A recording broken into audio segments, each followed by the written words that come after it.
எந்த நிலையிலையும் மண், மொழி, இனம், மானம் இதெல்லாம் காப்பாற்றப்படணும்னு நினைக்கிறீங்க. சரியாமா? உரிமை தொகை வாங்கிட்டீங்கன்னா விடியல் பயணம் போயிருக்கீங்களா பஸ்ல, எல்லா நன்மைகளும் கிடைக்குது. இதெல்லாம் தொடர்ந்து நீடிக்கணும்னு நினைக்கிறீங்களாமா? நினைக்கிறீங்க.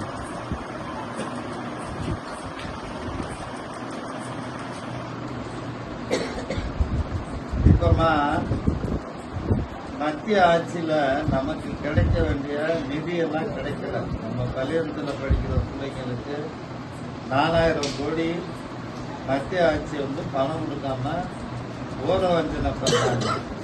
ஆக இந்த மாதிரி நிறைய நெருக்கடியில கொடுக்குறாங்க. இந்த நெருக்கடியில இருந்து நம்ம தமிழ்நாட்டு மாணவர்களோட இளைஞர்களோட எதிர்காலத்தை நம்ம பாதுகாக்கணும்னு நினைக்கிறீங்க.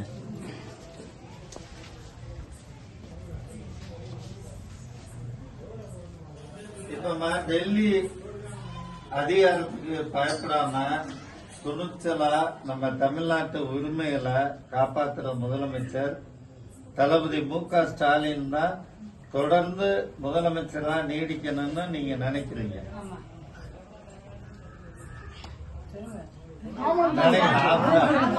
தளபதி முதலமைச்சரா இருக்கணுமா வேணாமா?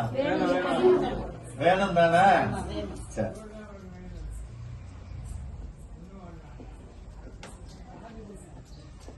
இப்ப நான் சொன்ன நன்மை எல்லாம் சாத்தியப்பட தளபதி மு.க. ஸ்டாலின் முதலமைச்சரா இருந்தாதான் இந்த நன்மை எல்லாம் நமக்கு கிடைக்கும்னு நீங்க நம்புறீங்க.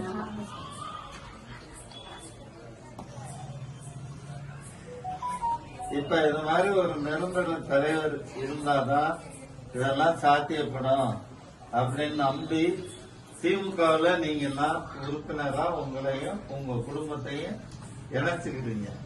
அப்படிதானமா? சரி, கையெழுத்து போடுங்கம்மா. கையெழுத்து போடுங்க.